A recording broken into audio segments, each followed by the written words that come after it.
Bibles? Everybody needs a Bible. Okay. Here we go.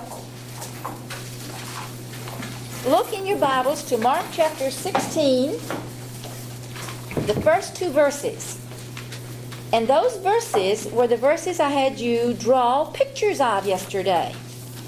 And we had someone read those verses to us. So let's just go back and review where we are. And we will ask someone to read those verses to us again. All right. Who would like to read them for us, please? Nice and loudly. Okay, Tim, you go ahead and do that for us, please. Everybody listen up. He looked at me and he volunteered with his eyes. Okay, go ahead, Tim. And when the Sabbath was over, Mary Magdalene and Mary, the mother of James and Salome, brought spices that they might come and anoint him. And very early on the first day of the week, they came to the tomb when the sun had risen. Okay. All right. I want one more person to read it. I want one more person to read it. Jessica, did I ask you? Jesse, did I ask you yesterday? Okay, read it, Jesse, for us today. One more time. Listen, everybody, carefully. Watch the text and listen. And when the Sabbath was over, Mary Magdalene and Mary, the mother of James and Salome, brought spices that they might come and anoint him. And very early on the first day of the week, they came to the tomb when the sun had risen. Okay.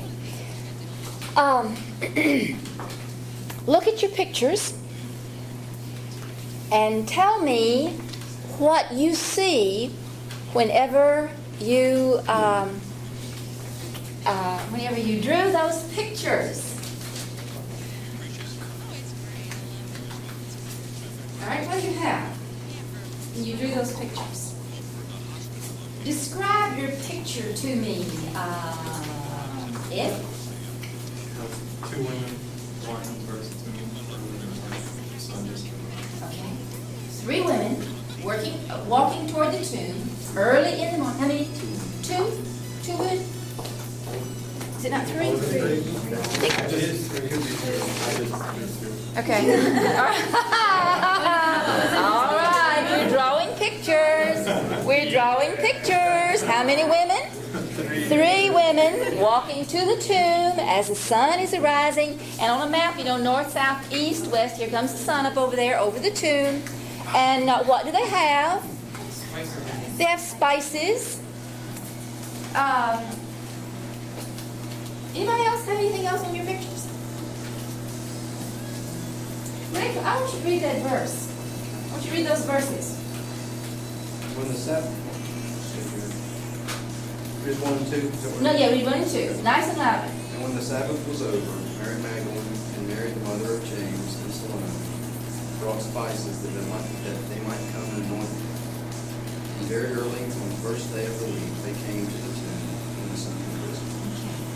I thought, let me get quiet, because I saw you talking to Tim.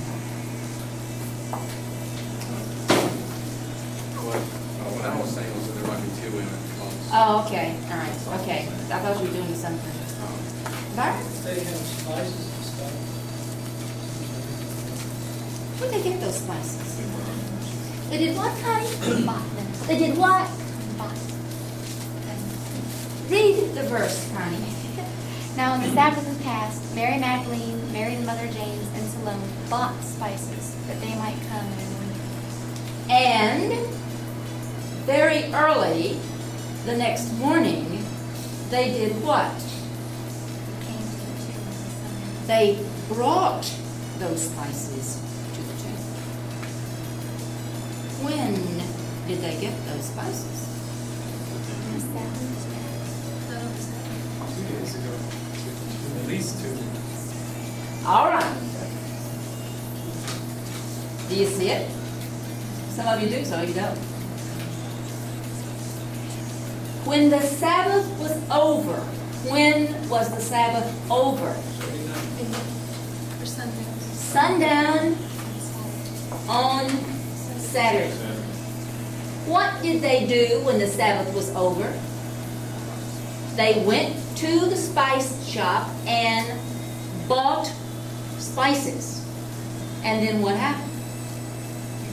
It got dark. And what happened very, very, very early the next morning as the sun was rising on the first day of the week? they brought those spices that they had bought when the Sabbath was over with. How many scenes? Not one, folks.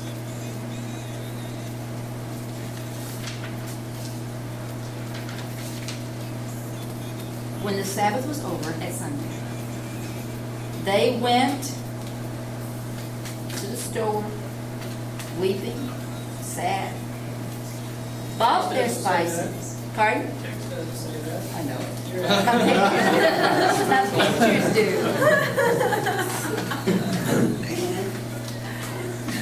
And what did they do?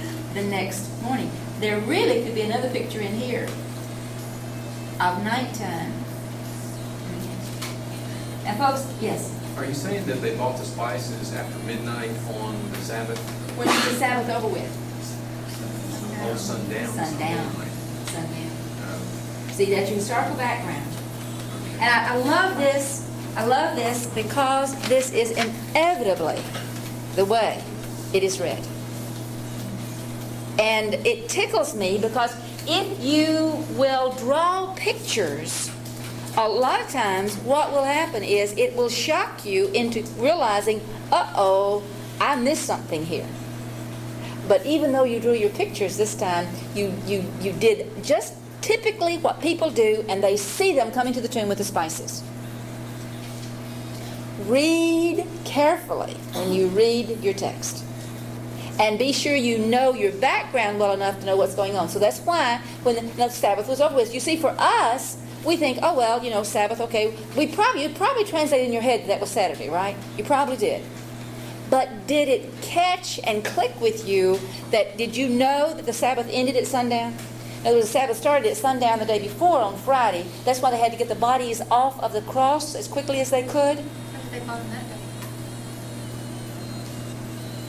They bought them that day while the Sabbath would not have begun. I'm sorry? Could they have bought them on Friday That would have been the Sabbath day, would it? before sundown? But they wouldn't consider the Sabbath day until it was started sundown. That's what I'm saying. They could have bought them on Friday afternoon. What's that one? But it says they bought spices when the Sabbath was passed. Oh, I see. See, when the Sabbath was passed, they bought those. So it's the end of the day. All right, now, I'm not going to. I'm not going to fail you because you did not catch that. But the reason I wanted you to get that is it is a wonderful way to alert you that, folks, you've got to really, really read. And you can't just let the pictures in your head be what you've always seen. Read carefully. What does it say? What does it say? What does it say? All right. Now, with that little experience, that will alert you, I hope, to the very, very important thing of drawing pictures. And so I want us now to go on in this business of step number 6 to what we want to do next. The next thing we want to do is we want to locate the climax or the crest of the narrative. And one way that you can do that is to trace it with a graph. With a graph. Not a graph. With a graph. And you can say, all right, this happened, and this happened, and that happened, and that happened, and this was good, and that was not so good, and that was not so good, and then, wow, then that happened. A lot of times that can help you to just try to visualize it with a graph. This took it. That was good. That was positive. All right, that was negative. All right, this was positive. That was negative. Or this was real positive. Or that was a little negative. Or that was real negative. Now, for some people that helps. Others it doesn't. It doesn't really matter. The point of it is the very nature of a narrative is that it will have a climax. If you were studying narrative, the characteristics of narrative or the elements of narrative in literature class, one of the basic things you would talk about would be that narrative always has a climax. And then after that, they live happily ever after. That's the way the stories sort of go. But you have to find what this climax is, and then you come down from there and you look at the what has happened. So find the climax. Then, the next thing you want to do is to decide on the central character or characters and or the emphasis of the passage. And that's where I done a little bit of rewording for you the other day about when we were talking about context. And it depends on the slant or the emphasis that you give it. Meaning, if I'm teaching from the book of Acts, am I teaching the life of Peter? If so, I'm going to slant it from Peter's viewpoint. Am I teaching the life of Moses, and I come to Pharaoh and Moses, and Moses asking him to let it go? I'm going to take it from Moses' standpoint. I'm going to take it from Pharaoh's standpoint. I could do either one, but it'd be very important for me to know deciding on which way I am, because that will affect the way that I will state this basic teaching, this timeless principle. So when you get that, let me give you, I'm sorry, I should have given you one or two little things before we moved on to there. Excuse me. Let's go back up here for just a second. One or two things that I need to point out to you about this business of narrative, about your climax. I'm going to make a statement that I always leave wiggle room to get off of. I don't like to go out on a limb and make a statement and then somebody cut it off behind me because it might not be in the text, you know. But he missed his pun right then. One of the things that you've got to be sure that you cue in on is this. 9 times out of 10, wherever the climax of the passage is, the basic teaching will probably sort of break open right there. So put that down as a statement. 9 times out of 10, or you could say the climax very well may be the key to your basic teaching. That where the climax is, where the crest is of the passage, very well may be the key to your basic teaching. If you find out where everything just sort of breaks open, the chances are that's going to be a pretty good indication to you that that basic teaching is going to be tied up in that some way, right about there, the heart of it. Now, along with that, I will say this, that whenever you get ready to make out an outline to teach your lesson from, that climax will definitely be one of your big, big main points. It won't be a little A1 way down underneath here of a big, big point. In other words, it will be one of your big points. You got big number 1, big number 2, 3, 4. It's going to be one of those big points. If you don't make it that, then the chances are that your lesson will not have the emphasis that it needs, because that climax is where it all sort of comes together. So that is a very important thing there. All right, now this central character thing.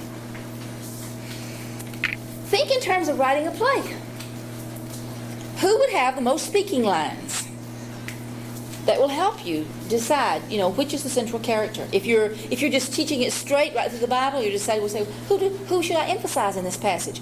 Well, ask the question, who does the Scripture seem to just obviously make the central character? And so if you are in a passage and it's obviously old Peter's the one that's doing this, and Peter's doing this, and Peter's doing that, you very well probably will take it from Peter's standpoint. But you know that if you wanted to take it from another person's standpoint, you could, recognizing that it would definitely slant what you're doing. Now, you couldn't very well take it from just one little bitty teeny tiny person who happens to be mentioned in one verse. That's not what we're talking about. We're talking about one of the big main characters. Here's the illustration again that I think will help you. When you go back to Exodus 7, chapter 7, Exodus chapter 7, 8, 9, and 10, 11, right along in there, all about the plagues, and Moses, and going back and forth to Pharaoh, and Pharaoh saying, won't let him go, and Moses coming back, and all this happening, the plague taking place, no Pharaoh saying, I've changed my mind, I've changed my mind. You go back and you read all of that, just for an immediate reaction to that, who do you think probably would end up having the most speaking lines? You know who the two would be. Your two main characters are obviously Moses and Pharaoh. Who do you think is just sort of the natural slant in the Scripture? In other words, who do you think would have the most speaking lines? It'd probably be Pharaoh. It'd probably be.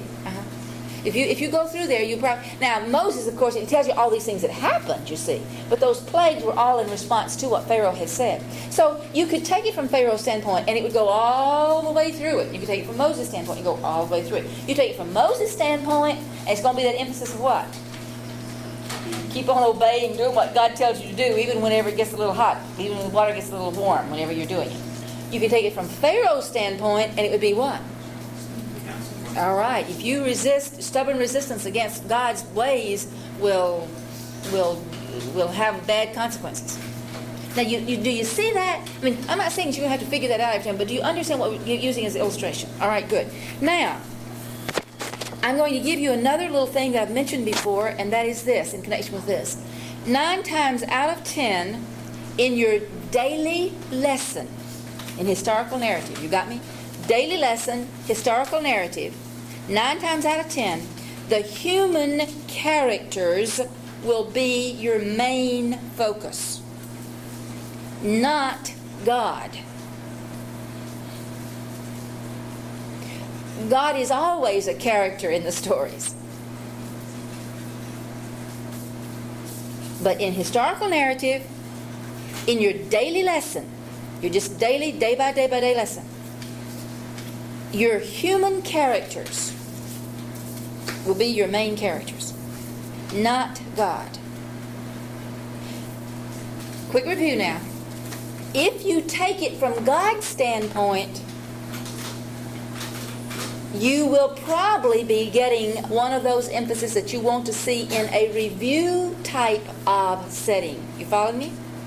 Because you've got this lesson, this lesson, this lesson, this lesson, this lesson, all about the human beings. Then when you get through with that, you want to review, take it from God's standpoint, and you'll see these big, sweeping themes that are in there. Okay, I keep saying that, and I don't know whether it's clicking, but that's all right. You just keep listening, and one of these days it will click. All right, let's go to one more thing about central characters. Life of Jesus. Life of Jesus can really, really throw you when you're teaching the life of Jesus. First few years I taught the life of Jesus, I didn't realize what my problem was.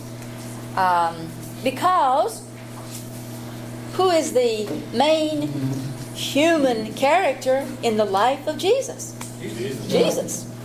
And Jesus, you make him your central character every time, and who else would it be? Because he's the one that's acting, he's the one that's doing the most talking, he's the one that's doing the most. But let me warn you about something. If you make all of your daily lessons, when you're teaching the life of Jesus, if you make all of your daily lessons letting Jesus be the central character, you know what will begin to happen to your objectives, to your daily, your lesson plans, to your daily objectives, your basic teachings? Go ahead. All right. They'll be basically the same. What were you going to say, Tim? Very broad. Yes, they will be very, very broad, and you basically will come out with just about 3 things. Who he is, what he did, and the response to what he did. I mean, basically, almost every lesson, it will be something about either what he said or what he did, and how people responded to it. Just about every lesson will have that main emphasis. Now, what's going to happen after a while, if you're teaching the life of Jesus,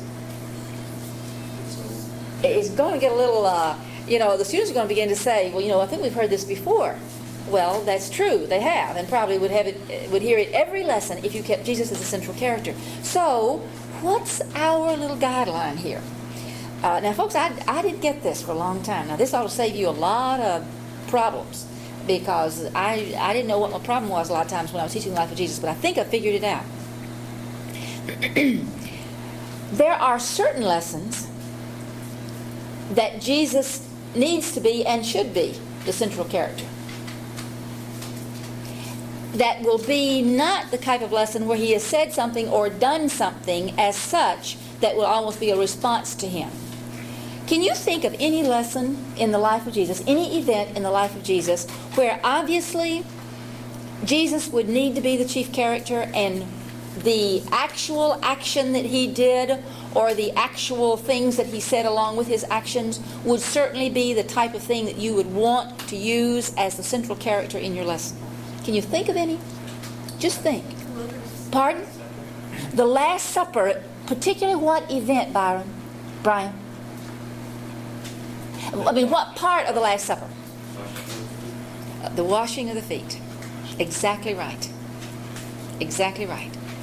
Because that episode there where he washed their feet is very, very definitely one where you would want him to be your central character.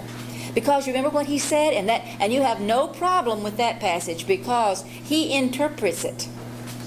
He says, what you have seen me do, you do. In other words, what role did he take with those disciples? The role of a servant. And you go on down to the passage a little bit later, and he says, a new commandment I give you, that you love one another.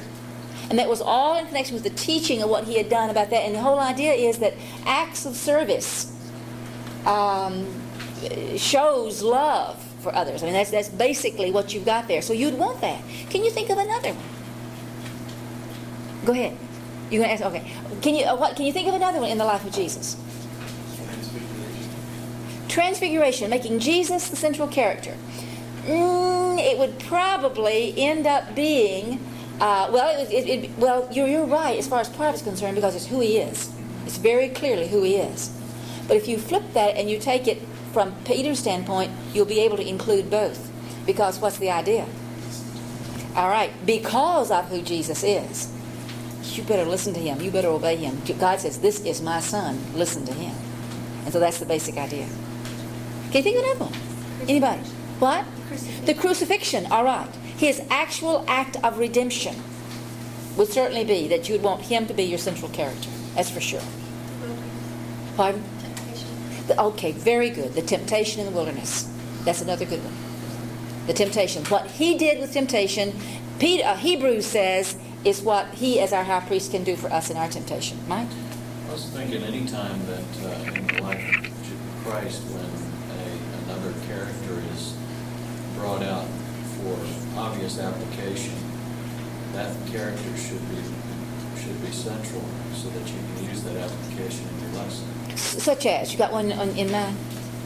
Well, I wasn't really thinking of a particular thing, but I guess the lame man that was, let's see, I'm getting different things. All right, let me supply a possible one for you. It would be like the nobleman's son when the nobleman was healed. Make the nobleman the central character because it was he who came with his problem, with his need to Jesus. And in not what Jesus did or what Jesus, but what the man did. And I think that if you do that, just keep that in mind. That will really help. Nicodemus. Taking it from Jesus' standpoint? From Nicodemus' standpoint. All right, right. What must I do to be saved? And well, enter the kingdom of heaven, be born again. All right, now you see the point. We've got the illustration then. In the life of Jesus, the uniqueness of the lesson will usually come from the viewpoint of the human characters. Remember I told you that one of the things you want to be sure that you do is to let each lesson have its own unique little twist. And we talked about that back in step 5. Let each lesson have its own little unique twist. Well, the uniqueness of the lessons in the life of Jesus will usually come from the human character's standpoint. And then I'll give you one more little clue that I think will help you. And that is this. One thing to help you determine your character, decide on your character, would be which character most parallels the life of my student or my students. Which character most parallels the life of my students? You see why that would help you? Those of you that have taught at Willow Lane and you taught the life of Moses, we told you whenever you got to that lesson on the plague and Pharaoh's saying, no, you can't go, we told you to switch that lesson and not let Moses be your central character, but let Pharaoh be your central character. Why do you think we particularly said that to you in your context of teaching out at Willow Lane? Willow Lane, by the way, is one of the reformatories. Because Pharaoh was All right, Pharaoh is who would be more like them than Moses would be. And we just had a lesson on Moses basically doing the same thing just before that. And so to flip it and say, let Pharaoh be your central character, we would be identifying the character more in the parallel of the lifestyle of our student. And that can help you make a thing. Now, I want you to appreciate this little page right here, and I want you to appreciate all these things I'm telling you. People, These things are things that we have sort of stumbled on and worked through and found out, those of us who have taught Bible, by just talking back and forth to each other. And just saying, oh, because sometimes you'll teach a lesson and boy, it'll just work. Another time you teach a lesson and it just doesn't quite work. And you don't say, well, why didn't that one do? Something didn't quite gel there. Well, it could be that some of these things that I've just talked about right here will help you. Keep those in your notes, and when you're doing your lessons, go back and check and say, all right, now what would help me right here to decide what I'm going to do with this? Now, what I want us to do is continue this little thing with a overhead that's not quite as clear as the others. But this is step 6 now. We've had number 6 there was decide on your central character. All right, here is the next thing that you want to do. You want to write out a brief summary of each of the big logical sections or groupings. Okay? Where does that come from? Remember back up here that you're supposed to list in sequence and you're going to group everything in big sections? And all these other things we've been talking about? Now, what are you going to do? You're going to write out a brief summary of each of those big sections. Now, we're going to have our 2-ring circles again today.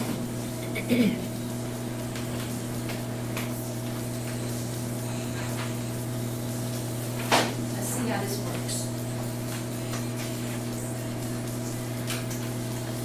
I want you to take your Bibles and turn to Exodus chapter 2. And I want you to work in teams. I want you to work with partners.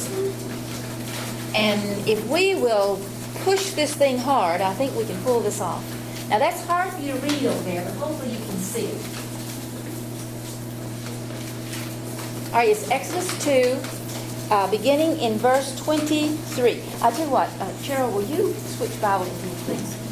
Thank you. We're secure with this one. I know where I am in this one. All right, Exodus 2, verse 23. Going through chapter 4, verse 28. Now, you see what I have done. I have pinpointed the passage for you. I've said we're going to start here, we're going to end there. Take your Bibles and flip through, and what is this about? What is this event? Just anybody speak it up. Look at your little titles there. What's it about? Anybody, speak up. All right. Okay, so all the terrible problem about the slavery down in Egypt, and who comes on the scene? Well, I should say comes back on the scene. I mean, he's been on the scene before, but he's been on the backside of the desert now for 40 years, and everything has been very, very quiet in his life. Because you remember that little episode where 40 years earlier, it had come into his heart to visit his children, to visit his people, and he thought that surely they would understand that by his hand, the Lord was going to deliver them. That's what Acts says. That's what Acts says that he thought. And if you'll notice, I've got up there Acts 7, 30 to 35.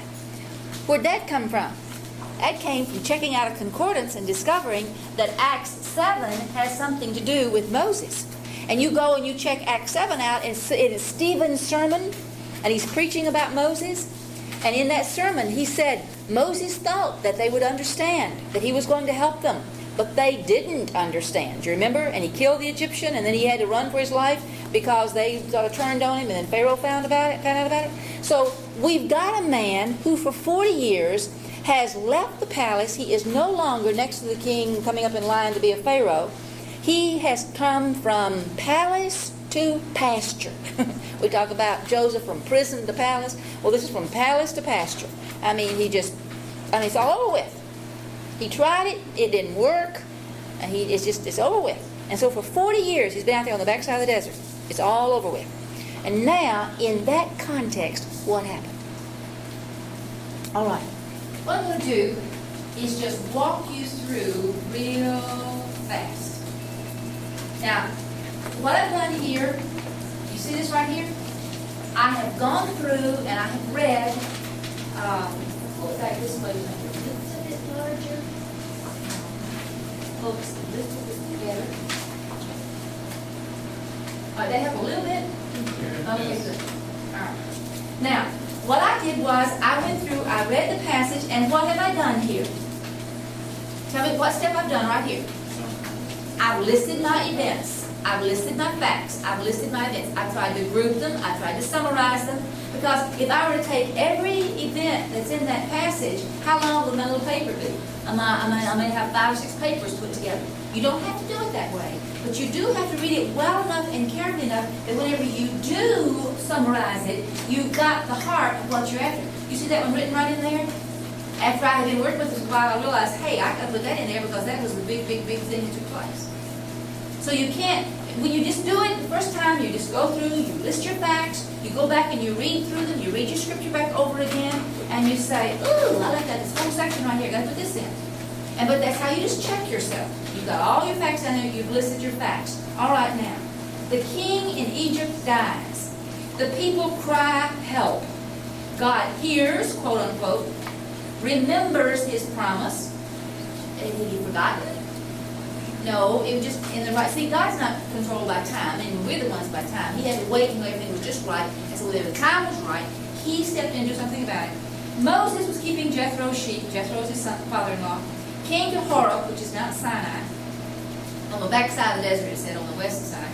The angel of Jehovah appeared to Moses in a burning bush. Moses turns aside to see it. God speaks, and he says, I am, and so forth. Moses is afraid, hides his face. God speaks, and he says, I'm sending you, Moses, to deliver my people. And then here comes the conversation. Who, me? You got the wrong person. Answer, I'll be with you. Moses, whom shall I say sent me? Answer, I am sent you. People will listen. Pharaoh will not let the people go. I will smite Egypt. That's the plagues he's predicting. Egypt will let you go and send you out with spoil. Moses, they're not going to really listen either, Lord. No, they're not either. Answer, ride the serpent, hand of lepers, water to blood. Moses, you can't talk. Answer, who made your mouth? Verse 13, please, says somebody else. God, angry now, says, okay, Aaron, your brother, can go with you. And Moses tells Jethro, his father-in-law. Jethro sends Moses in peace. Moses leaves. God predicts the plagues and the Passover, and you will omit 24 to 26. Go to 24 to 26. Why do you omit that? First reason may be what? Come on, look at it.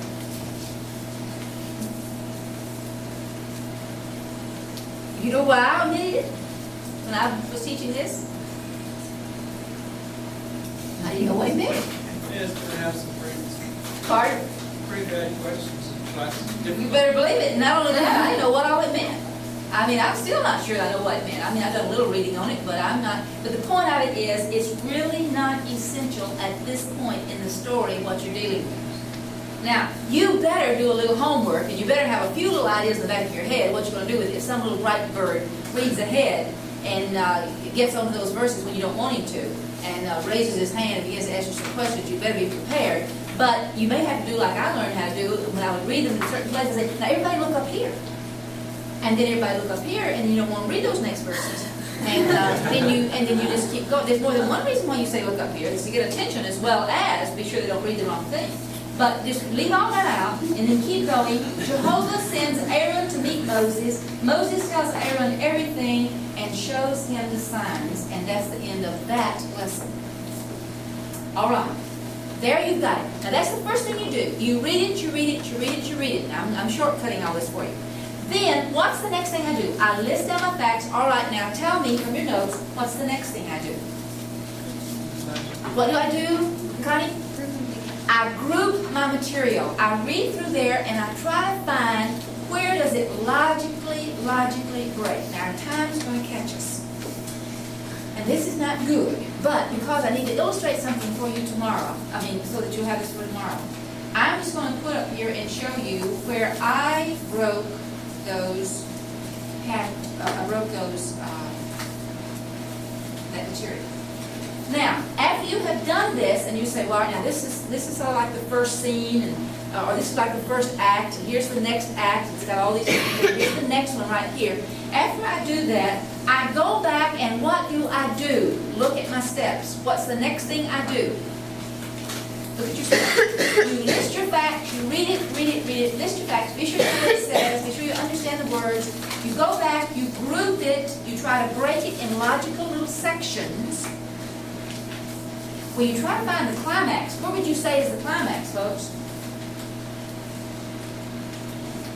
Where's the climax? Come on. If you had been Moses, when was the show over with? When you finally said what? Okay, I'll go. Okay, I'll go. Okay, I'll go. Oh, she's over there. Okay, I'll go.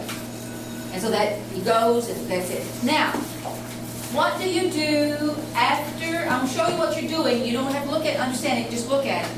After you've listened it, you've grouped it, then you go back and you summarize each one of those big groups. And that's what's tomorrow that Roxanne's going to try to help you see on how her lesson preparation and how these big summary things right there become the big points in your lesson. And that's what you want to develop for your teacher. All right, okay. We'll hold it back, and then I will see you